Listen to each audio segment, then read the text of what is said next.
ಹೋಯ್ತು. ಇದನ್ನು ಒಂದೇ ಕೆಳಗಿಳಿಸಿಬಿಟ್ಟೆ ಅಂದ್ರೆ ನಾ ಇಲ್ಲಿಂದ ಹೋಗ್ಬಿಡ್ತೀನಿ. ನಿನ್ನಂತ ನಂಬಿಕೆ ದ್ರೋಹಿಯನ್ನ ನಾನ್ ನಂಬೇಕಾ? ನಾನು ನಂಬಂಬು ಇನ್ನು ಯಾವತ್ತೂ ನಿನ್ನ ಮನೆ ಕಡೆ ಸುಳಿಯೋದಿಲ್ಲ. ರುದ್ರ ಅಂಕಲ್ ನೀವಾದ್ರೆ ಹೇಳಿ.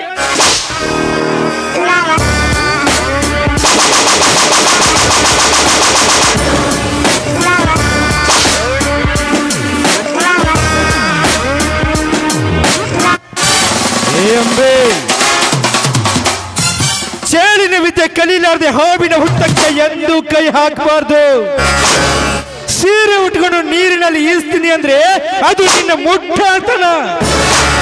ಬಹುಶಃ ನಿನ್ನನ್ನು ನೋಡಿ ಹೇಳಿರ್ಬೇಕು, ಹೆಣ್ಣಿನ ಬುದ್ಧಿ ಮೊಣಕಾಲಿನ ಕೆಳಗೆ ಅಂತ. ಇಷ್ಟೊತ್ತಕ ನೀ ಏನ್ ಆಡಿದಲ್ಲ ಆಟ, ಈಗ ನಾನ್ ಆಡ್ತೀನಿ ನೋಡ ದೊಡ್ಡ ಆಟ.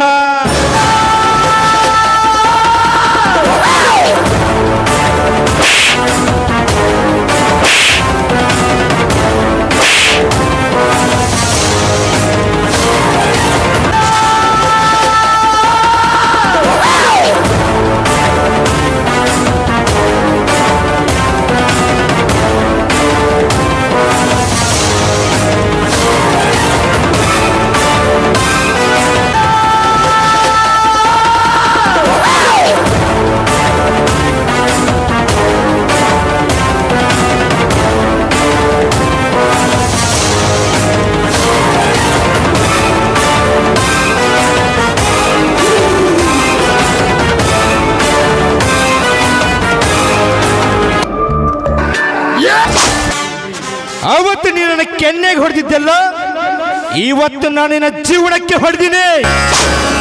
ಯಾಕಾದ್ರೂ ಮಾಂತೇಶನ ಕೆನ್ನೆಗೆ ಹೊಡೆದಿ ಅಂತ ಒಂದೊಂದು ದಿನ ಒಂದೊಂದು ಕ್ಷಣ ವಿಲವಿಲವಿಲ ಒತ್ತಡಿ ಸಾಯ್ಬೇಕು ಹಾಗೆ ಮಾಡಿದ್ದೀನಿ.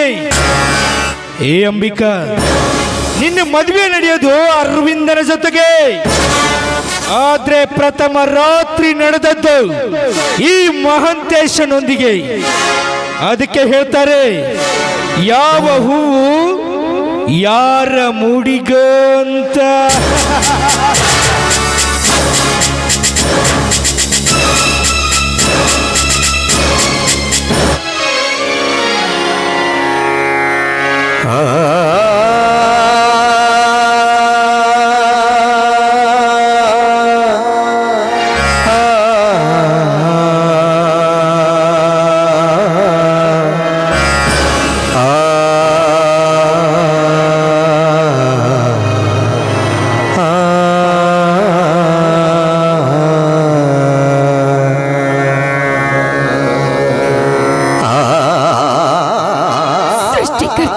ಶಿವನೇ, ಎಷ್ಟೊಂದು ವಿಚಿತ್ರವಾಗಿ ಸೃಷ್ಟಿಸಿರುವೆ. ನನ್ನ ಹುಟ್ಟು ಸಾವಿನ ಮಧ್ಯೆ ಬರೋ ಬದುಕೆಂಬ ಸಂತೆಯಲ್ಲಿ ಚಿಂತೆ ಇಲ್ಲದ ಬಾಳ ಸಂಗಾತಿಯನ್ನ ಬಯಸಿ ಪ್ರೇಮದ ಬರುವಿಕೆಗಾಗಿ ಬೆಳದಿಂಗಳ ಪಾಲಿಗಾಗಿ ಪ್ರೇಮದ ಹಕ್ಕಿಯಾಗಿ ಬಾಗಿಲಲ್ಲಿ ನಿಂತಿದ್ದೆ.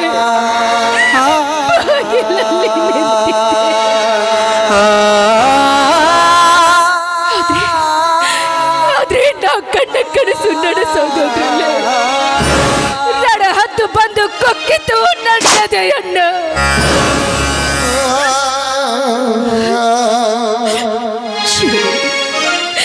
ನೋಡುದು ಪವಿತ್ರ ಪಾತ್ರೆಯಲ್ಲಿರೋ ಅಮೃತ ಎಂದು ಭಾವಿಸಿದ್ದರು ನನ್ನವರು. ನಂಬಿದವರಿಗೆ ನಾನು ಯಾವ ಭಾವಚಿತ್ರ ತೋರಿಸಲಿ ಅವರ ಕಣ್ಣಿಗೆ? ಯಾವ ಭಾವಚಿತ್ರ ತೋರಿಸಲಿ?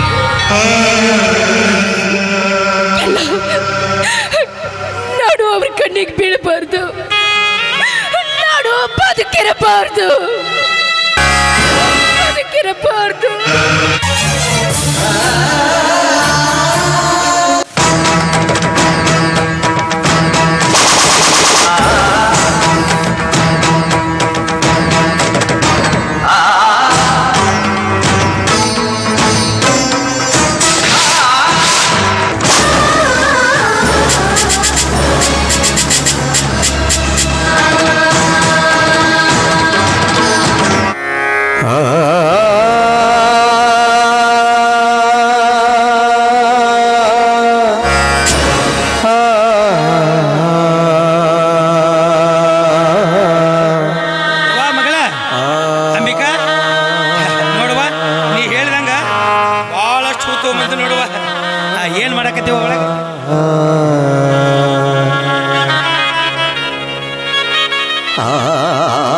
ಹುಡುಗಿ ಅಪ್ಪ ನನಗೆ ಭಾಳ ಠೂ ತಗೊಂಬ ಅಂತ ಹೇಳ ಮಣ್ಕೊಂದಾಳ ಹೇಳವ ತಂಗಿ ಹೇಳ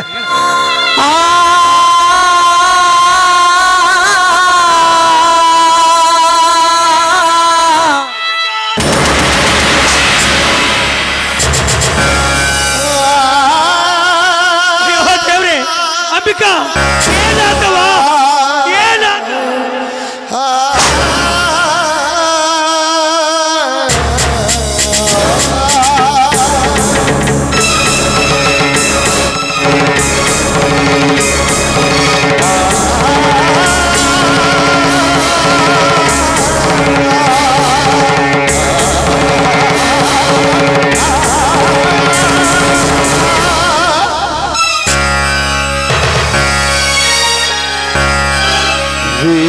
ಸೀರೆಯುಟ್ಟು ಮುಡಿಯೊಳಗೆ ಹೂವ ಇಟ್ಟು ಮದುಮಗಳಾಗಿ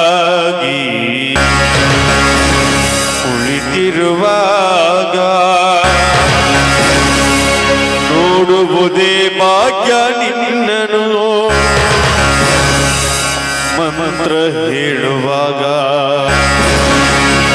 ಮಾಂಗಲ್ಯ ಕಟ್ಟುವಾಗ ಹೇ ದೇವ್ರೆ ಯಾಕಪ್ಪ ಈ ಬಡವಳ ಮೇಲೆ ನಿನಗೆ ಕೋಪ ನಾನೇನಪ್ಪ ನಿನಗೆ ಅನ್ಯಾಯ ಮಾಡಿದ್ದೆ ತಂದೆ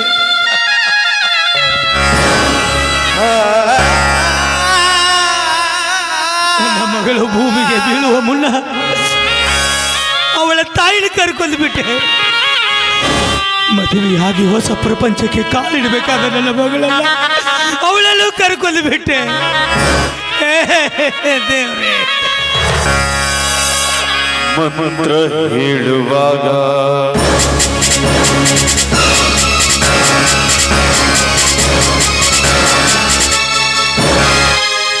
ಅಂದ್ರೆ ನನ್ನ ಮಗಳು ವಿಷ ತಗೊಂಡು ಆತ್ಮಹತ್ಯೆ ಮಾಡ್ಕೊಂಡ್ರ ಯಾಕವ ಆತ್ಮಹತ್ಯೆ ಮಾಡಿಕೊಳ್ಳುವಂತದ್ದು ಏನವ ನಿನಗೆ ಕಷ್ಟ ಬಂದು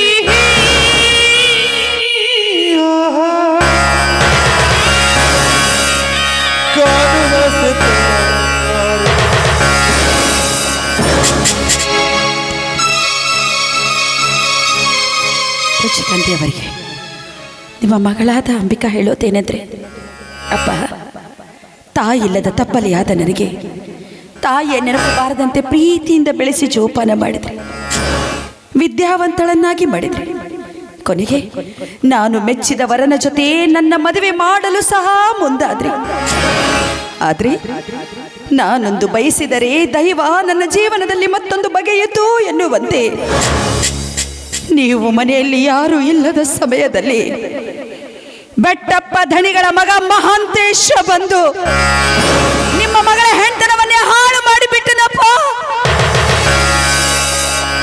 ಶೀಲ ಕಳೆದುಕೊಂಡ ಹೆಣ್ಣು ಈ ಭೂಮಿಯ ಮೇಲೆ ಬದುಕಿರಬಾರದು ಅಂತ ನಿಮ್ಮನ್ನು ಬಿಟ್ಟು ಬಹುದೂರ ಹೋಗ್ತಾ ಇದ್ದೀನಪ್ಪ. ದಯವಿಟ್ಟು ಈ ನಿಮ್ಮ ನತದೃಷ್ಟ ಮಗಳನ್ನು ಕ್ಷಮಿಸಿ ಬಿಡಿ ಅಪ್ಪ, ಕ್ಷಮಿಸಿ ಬಿಡಿ. ಅಂಬಿಕಾ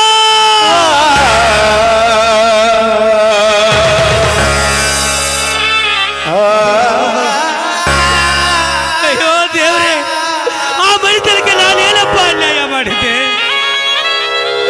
ಹಗಲಿರುಳು ಹಾಳಾಗಿ ದುಡಿದ ಮಳೆಯಲ್ಲಿ ನಮ್ಮ ದಲಿಗಳ ಮಗ ಇಂಥ ಕೆಲಸ ಮಾಡಿದಾನೆ ಅಂದ್ರೆ ಏ ರುದ್ರ ಯಾಕೋ ನಂಬ್ತೀಯ?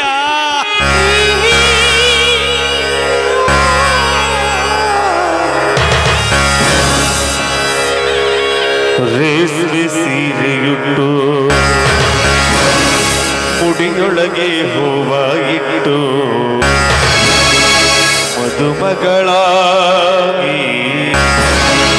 ಕುಳಿತಿರುವಾಗ ನೋಡುವುದೇ ಭಾಗ್ಯ ನಿನ್ನನು ಕಾಣುವ ಸೆತಾಳಲ ನನ್ನ ಮುದ್ದು ಮಗಳೇ. ವಸಂತ ಕಾಲ ಬಂದಾಗ ಮಾವು ಚಿಗುರಲೇಬೇಕು, ಸಂಕಟ ಕೂಡಿ ಬಂದಾಗ ಮದುವೆಯಾಗಲೇಬೇಕು, ಮಂಗಳವಾದ್ಯ ಮುಳುಗಲೇಬೇಕು. ಏನಣ್ಣ ಇದು ಇನ್ನೂ ಇಲ್ಲೇ ನಿಂತಿದ್ಯಲ್ಲ? ಅಲ್ಲ, ಮದುವೆ ಕಾರ್ಯ ಎಷ್ಟೊಂದು ಕೆಲಸ ಇರುತ್ತೆ, ಏನ್ ಸುದ್ದಿ? ಇನ್ನು ಎಲ್ಲರೂ ಸೇರಿ ದೇವಸ್ಥಾನಕ್ಕೆ ಹೋಗ್ಬೇಕು, ಯಾಕಣ್ಣ ಹೀಗೆ ನಿಂತಿದ್ಯಾ? ಯಾಕೆ ರುದ್ರ, ಒಬ್ಬಳೆ ಮಗಳು ಹೇಗೆ ಮದುವೆ ಮಾಡಿಕೊಡೋದಂತ ವಿಚಾರ ಮಾಡ್ತಾ ಇದೀಯ? ಹೆಣ್ಣು ಅಂದಮೇಲೆ ಮತ್ತೊಬ್ಬರ ಮನೆ ಬೆಳಗೋದಕ್ಕೆ ಹೋಗ್ಲೇಬೇಕು, ಇದು ಜಗದ ನಿಯಮ ಕಣೋ. ಹೌದ್ರಿ ಅಪ್ಪ, ನೀವು ಹೇಳೋ ಮಾತಾ ಜಗದ ನೇಮ ಬರೋಬರಿ ಐತ್ರಿ. ಆದ್ರ ನೀವು ಹೇಳಿದ್ರಲ್ಲವ, ವಸ್ತ ಒಡವೆ ಸೀರೆ ಬಳಿ ನನ್ನ ಮಗಳಿಗೆ ತಗೊಂಡ್ಬರ್ತೀನಿ ತಂದಿರವ. ಎಂಥ ಮಾತು ಹೇಳ್ತೀನಿ? ನನ್ನ ಮಗಳಿಗೆ ಏನೇನು ಕೊಡಬೇಕು ಅಂತ ನನಗೆ ಗೊತ್ತಿಲ್ವಾ? ಧಾರೆ ಸೀರೆ, ಬಂಗಾರದೊಡವೆ ಎಲ್ಲ ತಂದಿದ್ದೀನಿ. ಇದನ್ನೆಲ್ಲ ತೆಗೆದುಕೊಂಡು ಆದಷ್ಟು ಬೇಗನೆ ಒಳಗೆ ಸಿದ್ಧ ಆಗೋದಕ್ಕೆ ಹೇಳು. ಹಂಗಾದ್ರೆ ನನ್ನ ಮಗಳು ಮಣ್ಕೊಂಡಾಡ್ರವ. ನೀವು ಎಬ್ಬಸಿ ಸೀರೆ ಉಡಿಸಿ ಸಿಂಗಾರ ಮಾಡ್ರವ. ಯಾಕಂದ್ರೆ ಇನ್ನೊಂದು ಸ್ವಲ್ಪ ಹೊತ್ತಿನಾಗ ನನ್ನ ಮಗಳದು ಈ ಊರು ತುಂಬ ಮೆರವಣಿಗೆ ಹೋಗೋದು. ಏನು ಹೊಚ್ಚಿದೀವಿ ನೀವು? ಮದುವೆ ಅಂದಮೇಲೆ ಮೆರವಣಿಗೆ ಮಾಡಲೇಬೇಕು. ಅದು ನಮ್ಮ ಅಂಬಿಕಾಳ ಮದುವೆ ಮೆರವಣಿಗೆ ಅಂದ್ರೆ ಹಾಗೇನಾ? ದಾಮ್ ಧೂಮ್ ಅಂತ ಊರು ತುಂಬ ಮಾಡೋಣ, ಯಾರು ಮಾಡಿರಬಾರ್ದು, ಆಗ ಅದ್ದೂರಿಯಾಗಿ ಮಾಡೋಣ. ಹುಚ್ಚು ಹುಡುಗಿ ಮದುವೆ ಇಟ್ಕೊಂಡು ಮಲ್ಕೊಂಡಿದ್ದಾಳಲ್ಲ, ಯಬ್ಸು ಮದುವೆ ಒಳನ.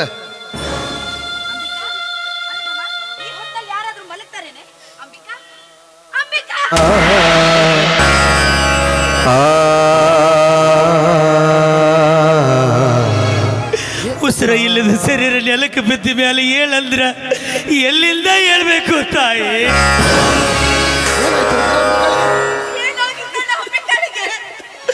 ಅವರ ನನ್ನ ಮಗಳು ಆತ್ಮಹತ್ಯೆ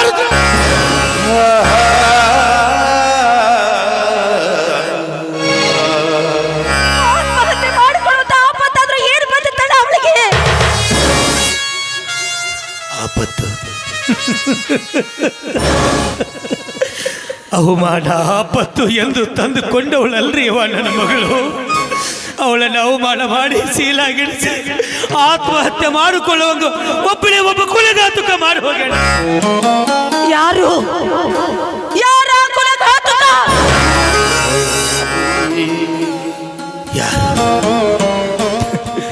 ಆ ಕುಲಘಾತುಕನ ಹೆಸರ ನಾ ಹೇಗೆ ಹೇಳಲ್ರಿ ಅವ? ಚಿಕ್ಕವನಿದ್ದಾಗ ಹೆಗಲ ಮೇಲೆ ಕುಡಿಸ್ಕೊಂಡು ಆಟ ಆಡಿಸ್ತಾ ಇದ್ದೆ. ಅವನ ಪುಟ್ಟ ಕಾಲಗಳಲ್ಲಿ ಎದೆಗೆ ಒದಿಸ್ಕೊಳ್ತಾ ಇದ್ದೆ. ಆವಾಗ ಈ ಹಾಳಾದ ಶರೀರಕ್ಕೆ ಸಂತೋಷ ಆಗ್ತಿತ್ತು. ಇವತ್ತಾದ ಮಗು ಬೆಳೆದು ದೊಡ್ಡದಾಗಿ ನನ್ನ ಗಂಟ್ಲ ಕಡಿದು ಅಂತ ಹೇಳ ಇಲ್ಲ. ನಾನು ಸಾಕಿದ ಗಿಳಿಯೊಂದು ಬೆಳೆದು ದೊಡ್ಡದಾಗಿ ಪಂಜರದಿಂದ ಹೊರಗೆ ಹೋಗಿ ನನ್ನ ನೆತ್ತಿ ಮೇಲೆ ಹದ್ದಾಗಿ ಹೆಂಗೆ ಹೇಳಲಿ ಅವ್ವ, ಹೆಂಗೆ ಹೇಳಲಿ? ನೀನ್ ಈ ರೀತಿ ಒಗಟೊಗಟು ಹಾಗೆ ಹೇಳಿದ್ರೆ ನಮಗೆ ಹೇಗಣ್ಣ ಅರ್ಥ ಆಗ್ಬೇಕು? ಸ್ವಲ್ಪ ಬಿಡಿಸಾದ್ರೂ ಹೇಳ್ಬಾರ್ದ? ಅವರ ನಾನು ಹೇಳಬೇಕತ್ತೇನ್ರಿ, ಆದ್ರ ಹೊಟ್ಟೆಗಿನ ಉಸಿರ ಬಾಯಿಗೆ ಬರುವಲ್ರಿ ಅವ. ಆ ಕುಲಘಾತುಕನ ಹೆಸರು ಹೇಳಕ್ಕ ನನ್ನ ನ್ಯಾಲಿಗೆ ತೊದಲತ್ರಿ ಅವ, ತೊದಲತ್ರಿ. ಆ ಕುಲಘಾತುಕನ ಹೆಸರ ನನ್ನ ಬಾಯಲ್ಲಿ ಹೇಳಕ್ ಆಗೋಲ್ರಿ. ಅದನ್ನ ನೀವ ನೋಡಿ.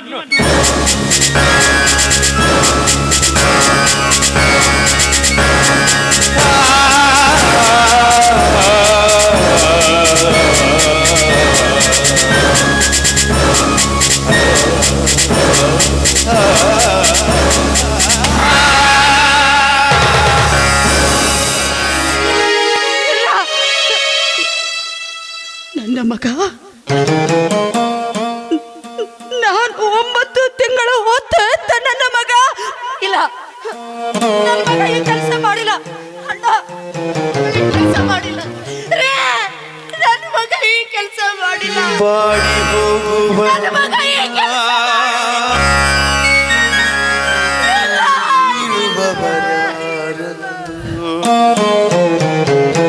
ಹೌದ್ರಿ ಅವ, ನಿಮ್ಮ ಮಾತ 100ಕ್ಕೆ 100 ಸತ್ಯ ಐತಿ ನೋಡ್ರಿ.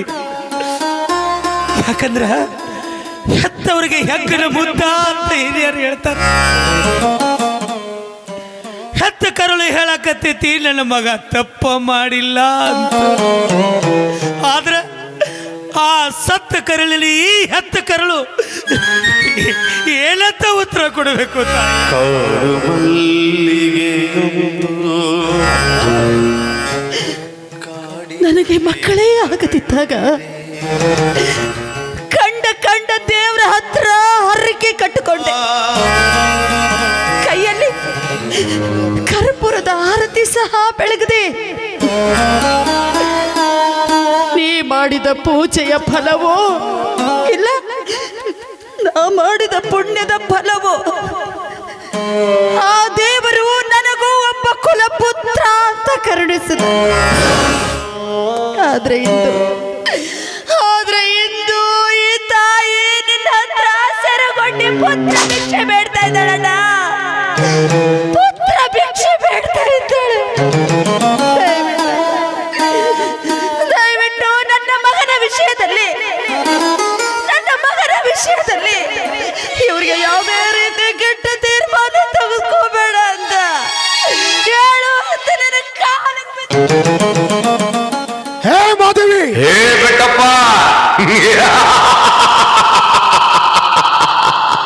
ನಾನು ಯಾರಂತ ಗೊತ್ತಾಯ್ತಾ? ಆವತ್ತು ನಿನ್ನ ತೀರ್ಪಿಗೆ ಬಲಿಯಾದ ಕಾಳ.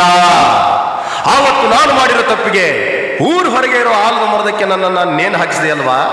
ನೋಡು, ಇವತ್ತು ನಿನ್ನ ಮನೆಯಲ್ಲಿ ನಿನ್ನ ಮಗನೇ ತಪ್ಪು ಮಾಡಿದಾನೆ. ಸತ್ಯ, ನ್ಯಾಯ, ನೀತಿ, ಧರ್ಮಕ್ಕೆ ಇನ್ನೊಂದು ಹೆಸರಂದ್ರೆ ಬೆಟ್ಟಪ್ಪ ಅಲ್ವಾ? ಹೇ ಬೆಟ್ಟಪ್ಪ, ಅದೇ ತೀರ್ಪು ಕೊಡ್ತೀಯೋ ಕೊಡೋ ಈ ದಿವಸ.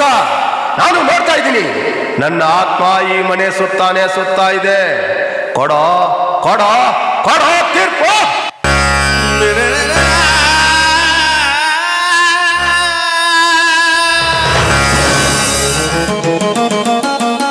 ರುದ್ರ, ನಿನ್ನಲ್ಲಿ ಕೈ ಮುಗಿದು ಕೇಳ್ಕೊಳ್ತೀನಿ.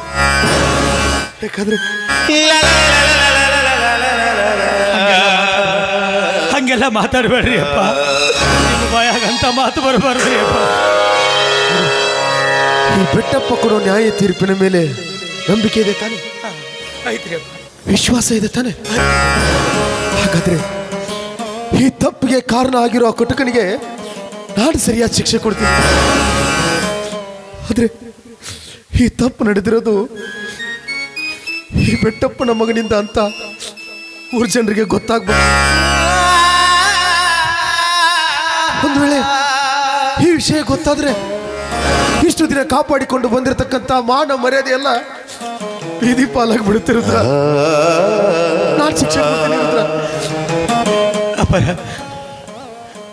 ನಿಮ್ಮ ಮನೆ ಉಪ್ಪು ಉಂಡ್ರಿ ಅಪ್ಪ. ನಾನು ಸುತ್ತ 40 ಹಳ್ಳಿಗೆ ಬೇಕಾದಂತ ನನ್ನ ದನಿಗಳ ಮರ್ಯಾದೆ ಈ ರುದ್ರ ಎಲ್ಲಾದ್ರೂ ತೆಗೆದಾನ ಹೇಳ್ರಿ ಅಪ್ಪ.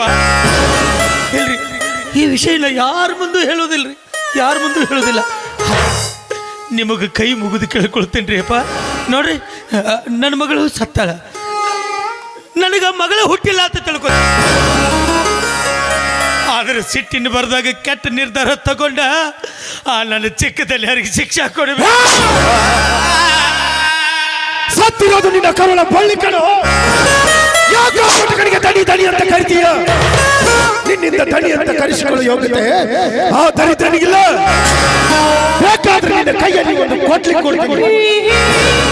ಅವನನ್ನ ತುಂಡು ತುಂಡಾಗಿ ಕತ್ತರಿಸಿ ಹಾಕಿಬಿಡೋದು. ಕತ್ತರಿಸಿ. ಆದ್ರೆ ಈ ವಿಷಯ ಯಾರಿಗೂ ಗೊತ್ತಾಗಬಾರ್ದು. ಇಲ್ಲಿ ಯಾರು ಬಂದು ಹೇಳಿ. ಹಾಗಾದ್ರೆ ಆ ಕಾಗದನ ಸುಟ್ಟಾಕ್ಬಿಡು.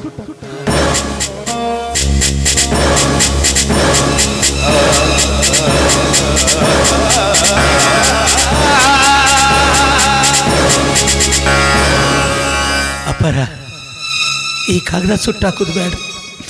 ಈ ಕಾಗದ ಸುಟ್ಟು ಹಾಕಿದ್ರೆ ಸುಟ್ಟು ಹೋದ ಕಾಗದನ ಜೋಡಿಸೋದು ಜನ ಅದಾರಿ ಅಪ್ಪ. ಸುಟ್ಟು ಹಾಕೋದು ಬೇಡ, ಈ ಕಾಗದ ಹರಿದು ಹಾಕೋದು ಬೇಡ. ಈ ಕಾಗದ ವಿಷಯ ನನ್ನ ಹತ್ರ ಇಲ್ರಿ ಅಪ್ಪ, ನನ್ನ ಹತ್ರ ಇಲ್ರಿ. ಈ ವಿಷಯ ಯಾರಿಗೆ ಗೊತ್ತಾಗಬಾರ್ದು ಅಂದ್ರೆ ಈ ಕಾಗದ ಯಾರಿಗೆ ಸಿಗಬಾರ್ದು. ಈ ವಿಷಯ ನನ್ನ ಹತ್ರ ಇರಲಿ, ನನ್ನ ಹತ್ರ ಇರಲಿ.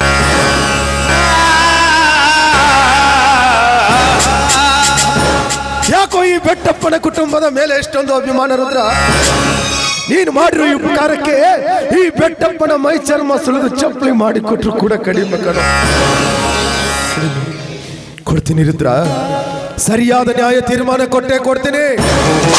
ಹೊಟ್ಟೋ ಸೂರ್ಯನ ದಿಕ್ಕ ಬದಲಾಗಬಹುದು, ದೀರ್ಘ ಭೂಮಿ ಚಲನೆ ನಿಂತೋಗಬಹುದು, ಆದ್ರೆ ಈ ಬೆಟ್ಟಪ್ಪ ಕೊಡೋ ತೀರ್ಪು ಯಾವತ್ತೂ ಬದಲಾಗಲ್ಲ ಅಂತ ನಾನು ತೋರಿಸ್ತೀನಿ ರುದ್ರ, ತೋರಿಸ್ತೀನಿ. ಏ ಮಾದೇವಿ, ಕಂಡ ದೇವರಿಗೆ ಹರಕೆ ಹೊತ್ತೆಯಲ್ಲ, ನಮಗೊಬ್ಬ ಮಗ ಹುಟ್ಲಿ, ನಮ್ಮ ಸಂತಾನ ಬೆಳಗಲಿ ಅಂತ. ಇಂಥ ಕಟುಕ ಮಗನಿಗೆ ಜನ್ಮ ಕೊಡ್ತೀಯ ಅಂತ ಗೊತ್ತಿದ್ರೆ ಆ ದೇವರಲ್ಲಿ ಕೈ ಹಿಡಿದು ಕೇಳ್ಕೊಳ್ತಿದ್ದೆ, ನಿನ್ನನ್ನ ಬಂಜೆಯಾಗಿಡು ಅಂತ. ಇಡೀ ಊರ್ ಜನ ನಿನ್ನನ್ನ ಬಂಜೆ ಬಂಜೆ ಅಂತ ಕೂಗಿ ಕರೆದ್ರು ಈ ಬೆಟ್ಟಪ್ಪ ಸಹಿಸ್ಕೊಳ್ತಿದ್ದ ಕಡೆ. ಆದ್ರೆ ಈ ದಿವಸ ಈ ಬೆಟ್ಟಪ್ಪನ ಮಗ ಇಂಥ ಕೆಲಸ ಮಾಡಿದ್ದಾನೆ ಅಂದ್ರೆ ಈ ಬೆಟ್ಟಪ್ಪ ಬದುಕಿದ್ದು ಸತ್ತೋದ.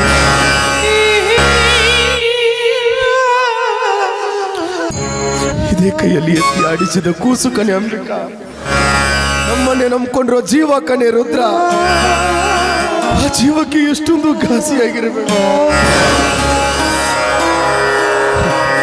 ಆ ದೇವರು ನನ್ನ ಜೀವನದಲ್ಲಿ ಆಟ ಆಡ್ತಾನೆ ಅಂತ ಗೊತ್ತಿಲ್ಲ, ಆದ್ರೆ ಮಗನ ರೂಪದಲ್ಲಿ ಆಟ ಆಡ್ತಾನೆ ಅಂತ ಗೊತ್ತಿರಲಿಲ್ಲ.